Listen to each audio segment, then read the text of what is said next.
17 വയസ്സുകാരനായ ഒരു social network site ഉടമയെ പരിചയപ്പെടാം. +2 പഠനം പൂർത്തിയാക്കുമ്പോഴേക്കും സ്വന്തമായി ഒരു സോഷ്യൽ നെറ്റ്വർക്ക് സൈറ്റ് തുടങ്ങണമെന്ന ആഗ്രഹം പൂർത്തിയാക്കിയ സന്തോഷത്തിലാണ് മണ്ണടി സ്വദേശി സ്റ്റാൻലിൻ സ്റ്റീഫൻ. 10ാം ക്ലാസ്സിൽ പഠിക്കുന്ന സമയത്ത് സ്റ്റാൻലിയുടെ മനസ്സിൽ കടന്നുകൂടിയ ആഗ്രഹമായിരുന്നു സ്വന്തമായൊരു സോഷ്യൽ നെറ്റ്വർക്കിംഗ് സൈറ്റ്. ഒഴിവു സമയങ്ങളിൽ ഇതിനുള്ള ശ്രമം തുടങ്ങി. ഒടുവിൽ +2 പരീക്ഷ കഴിഞ്ഞ് 10ാം ദിവസം ആ ആഗ്രഹം പൂർത്തിയായി. ഗാംഗിസ് എന്ന പേരിൽ ഒരു സോഷ്യൽ നെറ്റ്വർക്കിംഗ് സൈറ്റിന്റെ ഉടമയായി.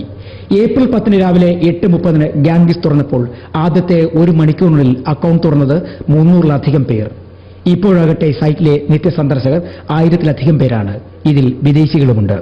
ഗാംഗ്സ് എന്ന ഗ്രൂപ്പ് ഓഫ് യങ് പീപ്പിൾ നമ്മൾ ഫോക്കസ് ചെയ്യുന്നത്. ഐ മീൻ യൂത്തിനെയാണ് അത് ഫോക്കസ് ചെയ്യുന്നത്. ആഡും മാർക്കറ്റിംഗ് ഫീച്ചേഴ്സും എല്ലാം ഉപയോഗിച്ച് തന്നെ ഇപ്പോൾ നമുക്ക് 300 വിത്തിൻ 1 hour 300 മെമ്പേഴ്സ് എന്ന് പറയുമ്പോൾ അതിൻ്റെ അർത്ഥം ഇന്ത്യയിൽ തന്നെ ഒരു ചേഞ്ച് ആവശ്യമായി വരികയാണ്. ഗാംഗിസിന് ഒരു സ്റ്റാൻലി ടച്ച് ഉണ്ട്.